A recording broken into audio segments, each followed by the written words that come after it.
اعوذ باللہ من الشیطان الرجیم بسم اللہ الرحمن الرحیم الحمد علی اہلہ والصلاة علی اہلہا اما بعد۔ ناظرین اکرام، سلام علیکم ورحمۃ اللہ وبرکاتہ۔ جیسا کہ آپ تمام حضرات کو معلوم ہے کہ ہمارا یہ بہت ہی انٹرسٹنگ پروگرام کہ جس کا عنوان ہے بہار رمضان اور قرآن، اور ہم اپنے اس پروگرام میں ماہ مبارک رمضان کے ہر دن کی دعا ترجمے کے ساتھ بیان کرتے ہیں، اور اس کے ساتھ ساتھ کوئی داستان، قرآنی داستان یا انبیاء علیہم السلام کی حیات طیبہ اور سیرت طیبہ کی داستان بیان کرتے ہیں۔ لہذا پروگرام کے پہلے حصے میں تمام مومنین سے گزارش ہے کہ وہ 12ویں دن کی دعا ترجمے کے ساتھ سماعت فرمائیں۔ بسم اللہ الرحمن الرحیم، اللہم صل علی محمد وآل محمد، اللہم زینی فیہ بالستر والعفاف، واسترنی فیہ بلباس القنوع والکفاف، واحملنی فیہ علی العدل والانصاف، وآمنی فیہ من کل ما اخاف، بعصمتک یا عصمت الخائفین۔ بسم اللہ الرحمن الرحیم۔ اے معبود، آج کے دن مجھے پردے اور پاک دامنی سے زینت دے، اس میں مجھے قناعت اور خودداری کے لباس سے ڈھانپ دے، اس میں مجھے عدل و انصاف پر آمادہ فرما، اس میں مجھے اپنی پناہ کے ساتھ ان چیزوں سے امن دے جن سے ڈرتا ہوں، اے ڈرنے والوں کی پناہ۔ دعا کے بعد ہم بڑھتے ہیں پروگرام کے اگلے حصے کی طرف کہ جہاں ہم کوئی داستان، قرآنی داستان آپ حضرات کی خدمت میں بیان کرتے ہیں، اور آج کے اس پروگرام میں آپ حضرات کی خدمت میں ایک بہت ہی عظیم القدر اور صاحب منزلت جناب ابراہیم علیہ السلام کے متعلق کچھ باتیں بیان کریں گے۔ جناب ابراہیم علیہ السلام توحید کے علمبردار، اور ان کا اسم مبارک قرآن مجید میں 25 سوروں میں استعمال کیا گیا ہے۔ 25 سوروں میں 69 ٹائمز جناب ابراہیم علیہ السلام کا نام ذکر کیا گیا ہے، اور پروردگار عالم نے اتنا زیادہ جناب ابراہیم کا ذکر کر کے قرآن مجید میں ریوائز کیا ہے تاکہ معلوم ہو جائے کہ یہ کس منزل کمال کو فائز ہیں، اور ان کی زندگی کے مختلف پہلوؤں پر روشنی ڈالی ہے تاکہ ان کے فالوورز ان کے نقش قدم پر چل کر کمال و میدان کمال میں آگے بڑھ سکے اور اپنی زندگی کو کامیابی کی راہوں میں گامزن کر سکے۔ جناب ابراہیم علیہ السلام کے نام کا ایک سورہ قرآن مجید میں موجود ہے، اور اگر نمبرنگ کے اعتبار سے دیکھا جائے تو یہ قرآن مجید کا 14واں سورہ ہے۔ قرآن مجید کا 14واں ایک مسلسل سورہ ہے جو جناب ابراہیم کے نام پر ہے۔ ان تمام باتوں سے ہمیں جناب ابراہیم کی عظمت و اہمیت اور ان کی بلندی اور ان کا رتبہ اور ان کی اولوالعزمی سمجھ میں آتی ہے کہ وہ کتنے بڑے صاحب عزت ہیں مالک کی بارگاہ میں۔ اور پروردگار عالم نے جناب ابراہیم کو خلیل کا درجہ اور خلیل کا رتبہ عنایت فرمایا۔ یہ خلیل کا رتبہ اتنا عظیم رتبہ ہے کہ جو اگر نبوت کی تاریخ میں دیکھا جائے تو جناب ابراہیم اور آخری رسول حضرت محمد مصطفیٰ صلی اللہ علیہ وآلہ وسلم کو اس خلیل اور حبیب کے رشتے میں شریک رکھا۔ باقی ان کے علاوہ دوسرے پیغمبروں کی زندگی اور حیات طیبہ میں یہ لفظ نہیں ملتا ہے، لہذا یہ بات خود اس چیز کی طرف اشارہ کر رہی ہے کہ جناب ابراہیم علیہ السلام کی حیات طیبہ مالک کی بارگاہ میں بہت ہی بابرکت اور اس کی نگاہ میں بہت ہی عظیم ہے۔ جناب ابراہیم علیہ السلام کے زمانے میں جو حاکم حکومت کر رہا تھا، تاریخ نے اس کا نام نمرود لکھا ہے۔ اس نمرود کی دور حکومت میں جناب ابراہیم علیہ السلام زندگی گزار رہے تھے، اور تاریخ نے کچھ اس طریقے سے بیان کیا ہے کہ سرزمین بین النہرین، بین النہرین یعنی دو نہروں کے درمیان ایک سرزمین ہے کہ ملک عراق میں نہر دجلہ و فرات کے درمیان میں ایک انتہائی خوبصورت شہر کہ جس کا نام بابل تھا، وہ آباد تھا اور اس کی آبادی بہت زیادہ تھی۔ ایک زمانے میں اس شہر کو سکندر نے اپنی سلطنت کے مشرقی حصے کا دارالخلافت اور اس کو اپنی حکومت کی کیپٹل بنایا تھا، اور وہاں پر ایک ظالم و جابر حاکم کہ جس کا نام نمرود تھا، اس کی حکومت تھی۔ بابل نمرود کا دارالحکومت تھا جو بت پرست اور ہر طرح کی برائی سے آلودہ تھا، اور لکھنے والوں نے یہ لکھا ہے کہ اس شہر کے در و دیوار سے ہر طرح کی برائی اور گندگی ٹپکتی تھی، یعنی یہ ایک اشارہ ہے، یہ ایک استعارہ ہے کہ اس شہر کے در و دیوار سے ہر طرح کی پلیدگی ٹپکتی تھی۔ لوگ مختلف طبقات میں بٹے ہوئے تھے۔ ایک مغرور و خونخوار شخص کی حکومت کے تحت وہ زندگی گزار رہے تھے۔ ہر سمت گھب اندھیرا تھا، ہر طرح گناہ اور آلودگی،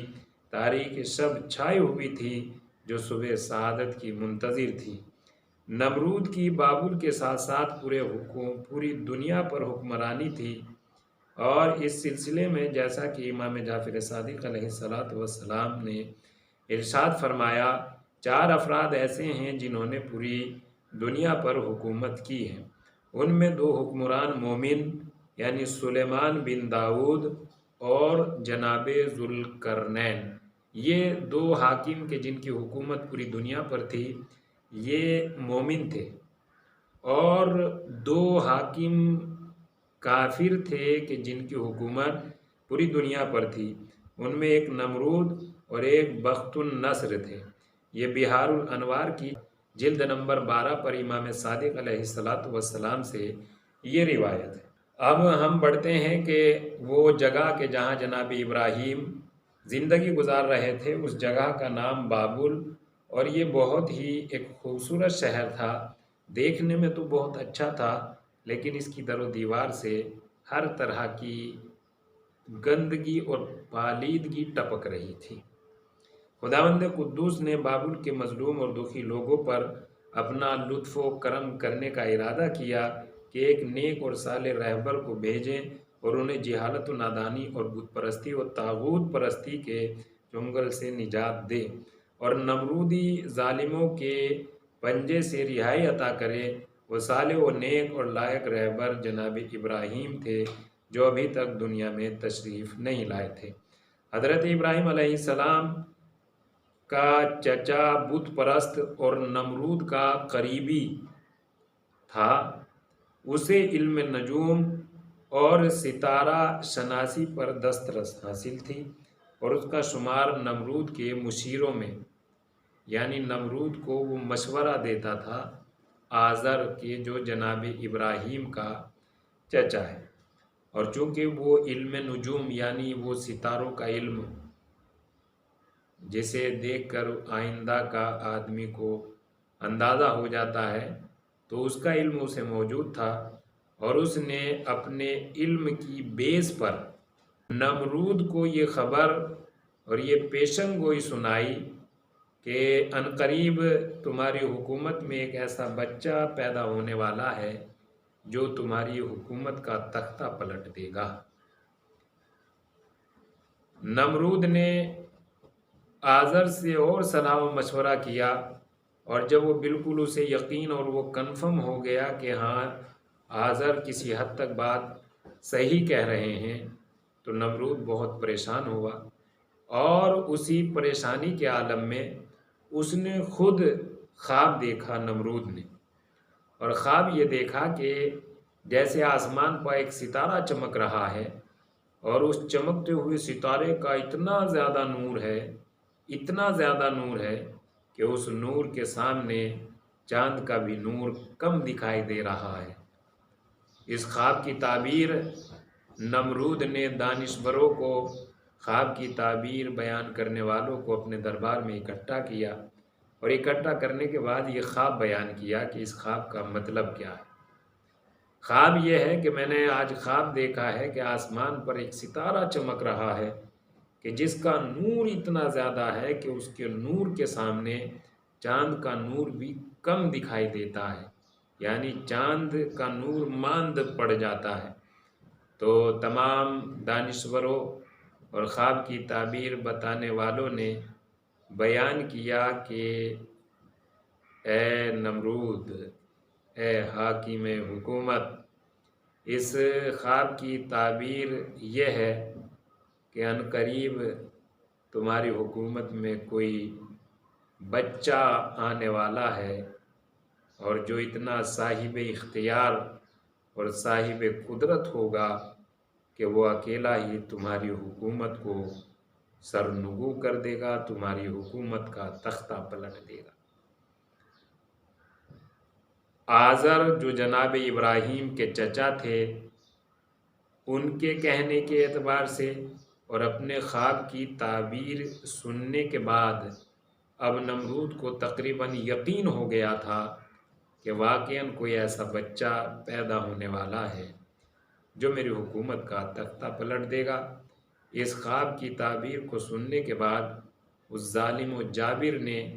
یہ حکم دیا کہ مردوں کو عورتوں سے الگ کر دیا جائے، عورتوں کو شہروں کے اندر رہنے کا پابند بنایا گیا، اور مردوں کو شہروں کے باہر رہنے کا پابند بنایا گیا، تاکہ وہ بچہ ہی پیدا نہ ہو۔ لہذا جسے پروردگار عالم اپنی الہی عہدہ عطا کر کے بھیج رہا ہے، پروردگار عالم اپنی قدرت کاملہ سے ان جناب ابراہیم کو پیدا کرتا ہے، اور پیدا کرنے کے بعد جناب ابراہیم کو بچا بھی لیتا ہے۔ ان تمام باتوں سے یہ باتیں سمجھ میں آتی ہے کہ خدا کی طاقت کے سامنے، قدرت الہی کے سامنے نہ کوئی حکومت ہے اور نہ فوج۔ حکومت نے اپنی پوری چال چلی، اور جتنا وہ کر سکتی تھی اس نے کیا، اور حکومت کے لشکر نے بھی حکومت کو مکمل سپورٹ کیا، مگر اس کے باوجود بھی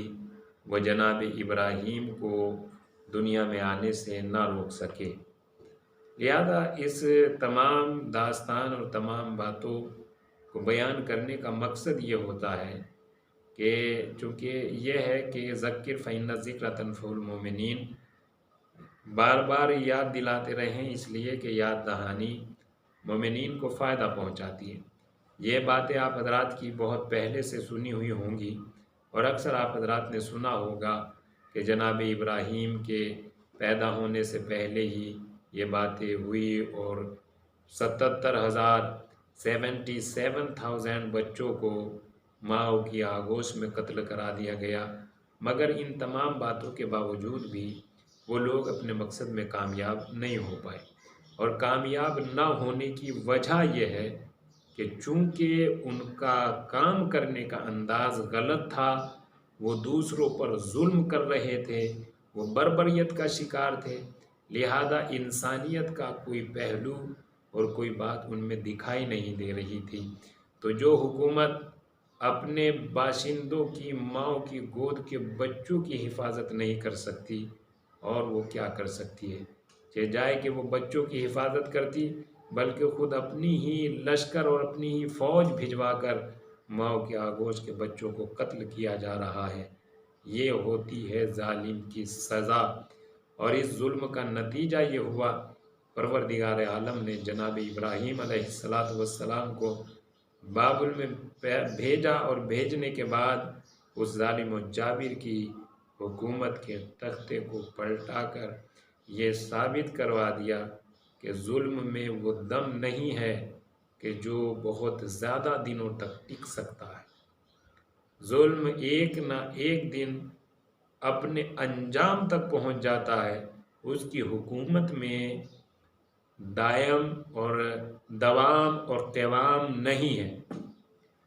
لہذا اس داستان سے ہمیں یہ سبق ملتا ہے کہ ظلم چاہے بڑا ہو یا چھوٹا، ظلم کا انجام برا ہوتا ہے، ہمیں ظلم سے پرہیز کرنا چاہیے۔ وآخر الدعوانا الحمدللہ رب العالمین۔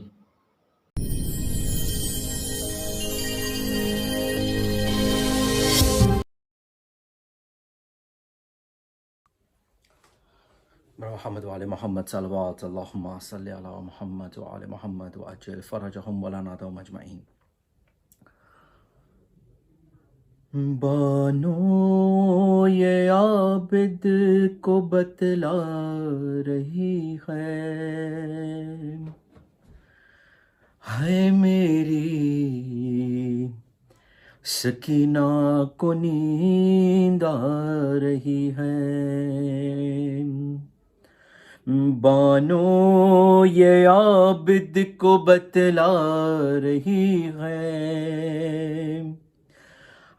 میری سکینہ کو نیند آ رہی ہے۔ کہہ دو ہواؤں سے آہستہ آئے، کہہ دو پرندوں سے گل نہ مچھائے، ارے کہہ دو اندھیروں سے واپس نہ جائے، کہہ دو اندھیروں سے واپس نہ جائے، ارے جاگی ہوئی چین کچھ پا رہی ہے میری سکینہ کو نیند آ رہی ہے۔ ارے شاید رسن کی اذیت ہوئی کم، مدھم کرو بیویو شور و ماتم، ارے سجاد زنجیر بولے نہ اس دم، سجاد زنجیر بولے نہ اس دم، ارے شاید غموں کی گھڑی جا رہی ہے میری سکینہ کو نیند آ رہی ہے۔ ارے بانو یہ عابد کو بتلا رہی ہے میری سکینہ کو نیند آ رہی ہے۔ اور زندان کا در اب زور نہ کھولو، اے پہرے دارو اب آہستہ بولو، ارے تم بھی تو جاگے ہو کچھ دیر سو لو، تم بھی تو جاگے ہو کچھ دیر سو لو، بابا کی خوشبو اسے آ رہی ہے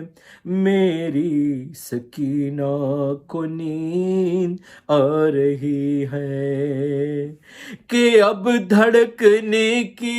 یہ دل بھی نہ گہرے، نہ بھائی ہے نزدیک اس کے نما ہے، کانوں سے خوں کے اب بھی رواں ہے، کانوں سے خوں کے اب بھی رواں ہے، مگر آنکھ بھوجل یہ سمجھا رہی ہے، میری سکینہ کو نیند آ رہی ہے، یہ شام غریبہ کی جاگی ہوئی ہے، تماچوں کے ڈر سے نہیں سو سکی ہے، ذرا اب گلے سے رسن جو کھلی ہے، ذرا اب گلے سے رسن جو کھلی ہے، سکون سے جو اب سانس لے پا رہی ہے، میری سکینہ کو نیند آ رہی ہے، بانو یہ عابد کو بتلا رہی ہے، میری سکینہ کو نیند آ رہی ہے، اور میں خوش ہوں کہ سوئے گی میری دلاری، میں قربان اس کے میں اب اس کے واری، بہت سہ چکی دکھ یہ غازی کی پیاری، بہت سہ چکی دکھ یہ غازی کی پیاری، مگر نفس کچھ اور بتلا رہی ہے، میری سکینہ کو نیند آ رہی ہے، بانو یہ عابد کو بتلا رہی ہے، میری سکینہ کو نیند آ رہی ہے۔ اور محمد و آل محمد صلوات اللہم صلی علی محمد و آل محمد، التماس دعا۔